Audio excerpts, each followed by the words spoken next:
Welcome back नाज़रीन। Programme में बातचीत कर रहे हैं पाकिस्तान में हुकूमत साजी का अमल और इसके ऊपर बहुत से तहफ़्फ़ुज़ात और ख़दशात का इज़हार किया जा रहा है। और नई जो पार्लियामेंट होगी, हुकूमतें होंगी, उनको चैलेंजेस क्या हैं, कैसे आगे बढ़ सकते हैं। हमारी मोहम्मद साहब ब्रेक से पहले ही कह रहे थे कि इलेक्शन और नताइज के हवाले से कंसेंसस होना चाहिए कि इस किस्म के इल्ज़ाम ख़त्म होने चाहिए। इस इलेक्शन में तो हमारी सब फॉर्म 45 का हवाला दे रहे हैं, लेकिन आगे कैसे चला जाएगा? क्योंकि अभी भी Pakistan People's Party PMLN MQM जो है, उनका ये ख्याल है कि इलेक्शन जो हुआ है वो फेयर हुआ है, बाकी सब कह रहे हैं गलत है। 2018 में आपकी हुकूमत थी, MQM आपके साथ था, बाबा आपके साथ थी, तो आपने कहा कि ठीक है कि इसके अंदर आपका ख्याल था कि शायद आपकी नशिस्तें कम हुई, लेकिन जो हुकूमत जिसको बिल जाती है वो नहीं करता। एक अच्छी बात हमें KP के चीफ मिनिस्टर की नज़र आई कि उन्होंने कहा कि वो तमाम हल्के खोलने के लिए तैयार हैं, लेकिन ये क्या हल है या इससे हटकर हमें क्या ऐसा करना होगा कि इलेक्शन के निज़ाम को इतना साफ शफाफ बना लिया जाए कि कम अज़ कम ये मामलात बार बार ना हों? देखिए मेरे लिहाज से जो बेसिक प्रॉब्लम है ना, वो इलेक्शन में धान ली गया है और आज से नहीं, हमेशा से है। जब तक हम उसको एड्रेस नहीं करेंगे, आपकी बिल्डिंग सही खड़ी नहीं होगी, क्योंकि आपकी बुनियाद ही गलत है। और यही वजह है कि पाकिस्तान के अलावा बाकी सारे ममालिक तरक्की कर गए। 1980 में इंडिया हमसे पीछे था, 2000 में इंडिया हमसे 13 टाइम्स आगे चला गया। कोई वजह होगी, कोई गलती होगी, हमें उस गलती को निकाल के एड्रेस करना है। अब आप सोचिए, जब प्राइम मिनिस्टर का इलेक्शन हो रहा होगा, 24% MNAs नहीं होंगे वहां पे।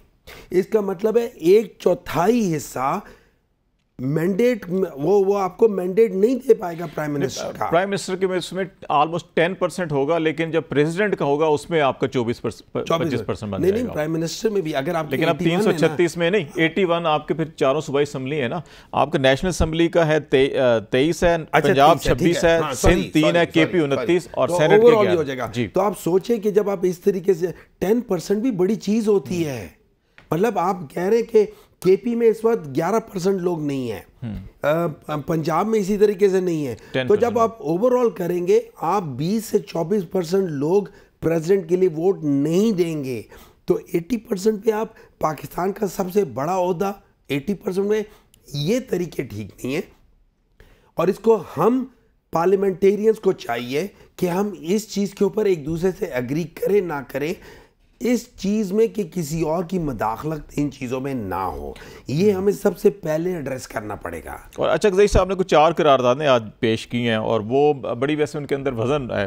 कोस्तानी साहब क्या समझते हैं कि आप सबसे ज़्यादा जिम्मेदारी इस पर जो पार्लियामेंट के अंदर लीड ले रहे होते हैं, हुकूमती इत्तेहाद, इस वक्त आपका नंबर भी ज़्यादा है, तो आप नहीं समझते कि ये सियासत में इस्टेब्लिशमेंट का किरदार ख़त्म होना, पार्लियामेंट को बालादस्त होना, या जो डिसीजन मेकिंग है उसके अंदर जो ताकत का सरचश्मा है वो पार्लियामेंट होना चाहिए, और जजेस को जिन्होंने हमेशा मार्शल लॉ के ख़िलाफ़ खड़े हुए उनको कौमी हीरोज़ या वर्कर्स की कुर्बानियों को इंडोर्स करना, इसके अंदर तो कोई ऐसी, मेरा नहीं ख्याल कि कोई नुकसान वाली चीज़ भी है। तो इस पर क्या ख्याल है? देखिए, पहले ये बात है कि हुमायूं साहब ने कहा, जो मैं उसका पूछना चाह रहा हूँ हुमायूं साहब से, कि 70 सीटें ये कह रहे हैं, बल्कि कभी कभी ये कहते हैं, इनकी पार्टी के लोग कहते हैं 80 सीटें हमारी थी जो हमें नहीं मिली। अभी तक ये कितने सीटों का इन्होंने अदालतों से या इलेक्शन कमीशन के फोरम जो मतवक़ा है वहाँ पे इन्होंने जो क्लेम कितने सीटों, मेरे ख्याल में 30 से ज़्यादा इनके क्लेम ही नहीं है जो मेरी मालूमात है। तो आप 70 का कैसे क्लेम कर रहे हैं? दूसरी बात, आप मुझे ये बयानियाँ बनाने की कोशिश करते हैं, प्रोपेगेंडा इनका तेज़ है, उसमें हम पीछे हैं काफ़ी। इनके पास सोशल मीडिया और जो फंडिंग है वो मैं बड़े बहस में नहीं, वो भी आप सबको पता है क्या होता है, फॉरेन फंडिंग केस मौजूद है। ये केस पहले इन्होंने 35 पंचर, अभी फॉर्म 45। मुझे ये हुमायूं साहब बहुत मतलब अच्छे, एक ज़बरदस्त इंसान भी है, बड़े सीनियर सियासतदान है, सेनेटर है। आपको पता है एक इलेक्शन हुआ था 104 लोगों का सेनेट में। उस सेनेट के इलेक्शन में हमारा मैंडेट था, हमारी सीटें ज़्यादा थी, हासिल बिजनजो साहब हमारे कैंडिडेट थे, और उस मैंडेट को चोरी किया गया, उस मैंडेट को तब्दील किया गया किसी भी तरह। क्या हुआ, जो अक्सरियत में था उसको अक़लियत में तब्दील किया गया। ये वो पार्टी है जो 2018 में हम कहते हैं हमेशा कि आई जाली मैंडेट से थी। खुद आपने हमारा सेनेट अपर क्लास था, 104 लोगों का सेनेटर थे, उनको आपने चोरी करके अपना सेनेट चेयरमैन बिठा दिया। कभी आपने कौम के सामने माफ़ी मांगी? आप जुर्रत करें, आप बताएं कौम को किस तरह किसने ये मैंडेट किया। देखें, जब तक आप पूरा सच नहीं बोलेंगे ये मामला ठीक नहीं होंगे। तो जब आप 104 लोगों के मैंडेट का आज तक आपकी हुकूमत थी, आपने चोरी हमारा किया, तो आप करोड़ों जो 25 करोड़ आवाम की जो इलेक्शन है उसमें आपके पास क्लेम, मैं कहता हूँ कि आपके पास इदारे मौजूद हैं, इस निज़ाम पे हमें एतमाद होना चाहिए। इन्हीं अदालतों में हमारे ख़िलाफ़ भी सज़ाएँ होती है, इन्हीं अदालतों से हमें रिलीफ भी मिलता है, हम सुरखरू होकर आते हैं। आप भी इन अदालतों में आपके खिलाफ भी फैसले हुए हैं, आपको रिलीफ भी मिला है इन्हीं अदालतों ने, तो ये फ़ोरम मौजूद है। तो अगर जो बात सेनेटर साहब ने की है, बिल्कुल हमें देखो, पार्लियामेंट सबसे बड़ा फ़ोरम है सियासतदानों का। सियासतदान अपने फ़ोरम को इस्तेमाल करें, उस पार्लियामेंट में सब चीज़ बात हो सकती है। जिस तरह आज इन्होंने इलेक्शन में हिस्सा लिया, अपनी हार को तस्लीम किया, इसी तरह इलेक्शन रिफॉर्म देखें, बेहतरी की गुंजाइश होती है। हमने 2017 में भी किया इलेक्शन रिफॉर्म, हमने अभी जब हमारी 16 माह की हुकूमत थी, हमने जो मौजूद थे जो जमातें हमने किया, अभी भी आपके पास ये फोरम मौजूद है। आप सेनेट में बैठे हुए हैं, हम नेशनल असम्बली सेनेट में मिलके हम इस इलेक्शन प्रोसेस को बेहतर कर सकते हैं। मगर इस निज़ाम के ख़िलाफ़ आप इस्टेब्लिशमेंट को इस्तेमाल करना जब आपके फ़ायदे में होती है तो इस्टेब्लिशमेंट भी अच्छी है। अगर आपके ख़िलाफ़ कोई आप इलेक्शन हार जाते हैं, आप सारा मलबा इलेक्शन इस्टेब्लिशमेंट, आप सियासतदान देखें, ये आइसोलेशन, ये 9 मई करना, ये किसने खुद किया है ना, आपने, किसी और ने तो आपको नहीं किया था। क्या PMLN चाहती थी कि एक सियासी जमात को इस तरह? हमारी तो कोई ख्वाहिश नहीं, ये आपका अपना किए हुए है जिसका आप भुगत रहे हैं। तो आपके पास अगर आप बातचीत करेंगे, डायलॉग करेंगे, सियासत का मकसद ही डायलॉग है। अगर आप पार्लियामेंट को इस्तेमाल करेंगे, जो भी मैंडेट मिला है, देखो मैंडेट तमाम जमातों को मिला है। मैंडेट हम कहते हैं कि KPK में धांधली हुई है, आप कहते हैं कि KPK में धांधली नहीं हुई है। हम जहाँ से आप जीते हैं वो धांधली नहीं है, जहाँ से PMLN जीती है वो धांधली हुई है। ये देखें ना, आप इस तरह अगर तकसीम दर तकसीम की सियासत करेंगे, आप इंतशार की सियासत करेंगे, आप पाकिस्तान को IMF को ख़त लिख दिया आपने, मुझे बताएं कि IMF को ख़त लिखना ये किसका नुकसान होगा? PMLN का नुकसान होगा, हमारी हुकूमत का? अच्छा, वैसे ये इलेक्शन के हवाले से जैसे KP के CM ने भी एक प्रपोज़ल दिया है, तो क्या ये अच्छा नहीं है कि क्योंकि प्रिजाइडिंग अफसर ने अपने मोबाइल से तस्वीरें बनाई और फिर वो इलेक्शन कमीशन के सिस्टम में डाल दी, तो उसमें तो डेट, लोकेशन, हर चीज़ होती है, आपके ऑनलाइन होती है। तो क्या ये अगर इसका एक फॉरेंसिक ऑडिट करवाया जाए इस के थ्रू से, जो आपकी कम्युनिकेशन डाटा है उसके ज़रिए से, फिर तो सारी चीज़ें सामने आ जाएंगी कि फॉर्म 40 असली है। 2013 में इन्होंने कहा था ना, सुप्रीम कोर्ट में गए थे, वो एक फोरम था, सबसे एक बड़ा हमारा इंसाफ का फोरम था, वहाँ पे फैसला आया ना, धांधली का पता लग गया। अगर आप सिर्फ बयानियाँ बनाने की कोशिश करेंगे, आप मुल्क की इकानमी को रोकने की कोशिश करेंगे, आप ये सियासत करेंगे कि हमें सिर्फ इस्टेब्लिशमेंट को उनके ख़िलाफ़ बात करनी है, हमें इक़्तिदार में बिठा दो तो इस्टेब्लिशमेंट अच्छी है, अगर आप हार जाते हो तो बोले इस्टेब्लिशमेंट के इस्तेमाल यूज़ करते हो कि भाई इस्टेब्लिशमेंट ने ये कर दिया। ये कोस्तानी साहब सारी जमातें कहती हैं जी कि मुज़ामत होगी तो मुफाहमत होगी, और ज़ाहिद खान साहब मुस्करा रहे हैं। मैं आपको बताऊं, भुट्टो शहीद हो गया, तख्तेदार पे चढ़ गया, बेनज़ीर को शहीद किया गया, मियाँ नवाज शरीफ साहब 3 दफ़ा के वज़ीर, तीनों दफ़ा उसको इक़्तिदार से निकाला गया। जाहिद साहब की पार्टियों, उनकी बड़ों के साथ क्या हुआ, GM सैद के साथ क्या हुआ, बिजंजो के साथ क्या हुआ, सब कुछ हुआ है। किसी ने GHQ पे हमला करने की, जिस तरह जाहिद साहब ने कहा, इनके पास फोर्स है, PMLN के पास भी फोर्स थी, हमने एक गमला नहीं तोड़ा है आज तक। तो ये नहीं है कि आप इन सारा मलबा जाके इस तरह की इंतशार इश्तियाल की सियासत करें इस तरह इदारों पे। ये आज तक नहीं हुआ है, ये आज तक नहीं हुआ है। हाँ, हमने ज़रूर इख्तिलाफ राय किया है, इस्टेब्लिशमेंट का सियासत में रोल नहीं होना चाहिए, वो आज भी हम कहते हैं, कल भी हम कहते हैं।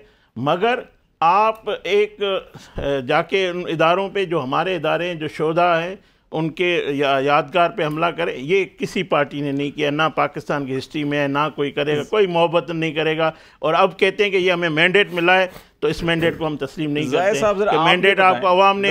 ये बोबा साहब ने कुछ पॉइंट्स लिखे हैं, आप रिस्पॉन्ड करेंगे। मैं जाहिद साहब आपको ज़रा थोड़ी देर लेना चाह रहा हूँ कि ये मुझे बताएं कि अभी आपका इलेक्टोरल कॉलेज कंप्लीट नहीं है, अभी आपके 81 जो हैं कि वो सूबाई असम्बली और नेशनल असम्बली के, और 11 सेनेटर नहीं हैं, और ये हुकूमतें बन रही हैं। और जुलाई 2022 में सुप्रीम कोर्ट ने एक फ़ैसला दिया था पंजाब में जब चीफ मिनिस्टर का इलेक्शन होना था और 20 नशिस्तें खाली थीं, ज़िमनी इलेक्शन हो रहा था, तो उन्होंने कहा जी पहले ज़िमनी इलेक्शन करवा लें और उसके बाद ताकि ऐवान कंप्लीट हो और फिर हुकूमत बननी चाहिए, सीएम का इलेक्शन होना चाहिए।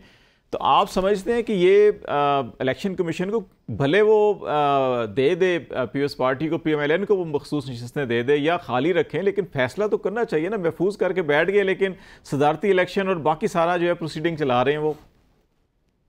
हाँ साहब, आप इसमें कौन सा इनकी बात इनकी कि जो आपने जुलाई की बात की थी पंजाब की हुकूमत का, जो बंजारा साहब ने किया था, क्या वो सही था कि उसने 63A को रीराइट किया था? क्या जजेस के पास ये इख्तियार है?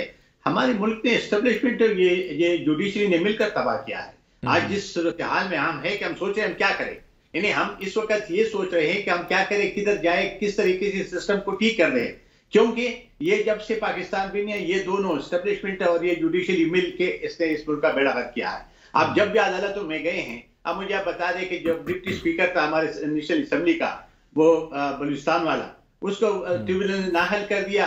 इधर आपने 4 साल स्टे पे उसको चला दिया, 4 साल स्टे में उसको पूछ ही नहीं रहा था। तो अब किस चीज पे, कौन से जुडिशरी इंक्वायरी की बात आप कर रहे हैं, किस बात पे आप बात कर रहे हैं? ये तो जो हमारी जुडिशरी है ये उससे भी एस्टेब्लिशमेंट से भी ज्यादा बदतर है। ये अपनी मर्जी की, और इनको जो आजकल तो बदकिस्मती ये शुरू हुई कि सोशल मीडिया में और ये आपके चैनल्स में जो टेकर चलती है ना, इनके लिए ये सारे जजेस हमारे तैयार बैठे होते हैं कि वो देखे कि मेरा नाम आ जाएगा, मेरा नाम में लिखा जाएगा, क्या मैंने फैसला किया क्या नहीं किया। आप हमारे टिकर बंद करवाएंगे खान साहब?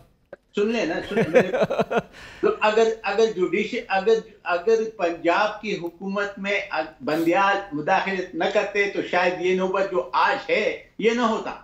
ये जिस सूरत हाल पे हम पहुंच चुके हैं, ये तबाही के दहाने पे हम हैं, ये आप सही कह रहे हैं। लेकिन अब इसके लिए क्या करना है, ये सब जोड़ के बैठना होगा, अदरवाइज इसके लिए कोई रास्ता नहीं है। देखिए आप कहते हैं हल्के खोलने से क्या फर्क पड़ जाएगा। मैं आपको कहता हूं कि 5 बजे जो पारम 45 ये मेरे हल्के में फिर रहा था, तो ये कहां से आया था, किसने कहा, ये कहां से आया, किसने पूछा तक नहीं है।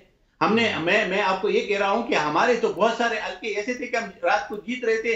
और जो 2018 के इलेक्शन की बात करते हैं, जो 2018 के इलेक्शन में हमारे सारे जितने भी हमारे एजेंट्स थे उसको पोलिंग से बाहर निकाल दिया था, आरटीएस को फेल कर दिया गया था।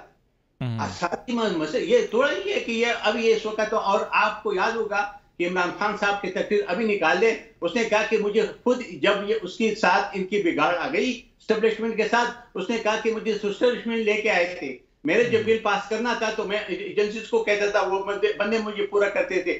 सेनेट का जो उसने इजहार किया, हकीकत है कि एक ऐसा बंदा के जिसकी पार्टी भी नहीं थी वो चेयरमैन बन गया, और एक दफा भी नहीं बन गया, 2 दफा बन गया।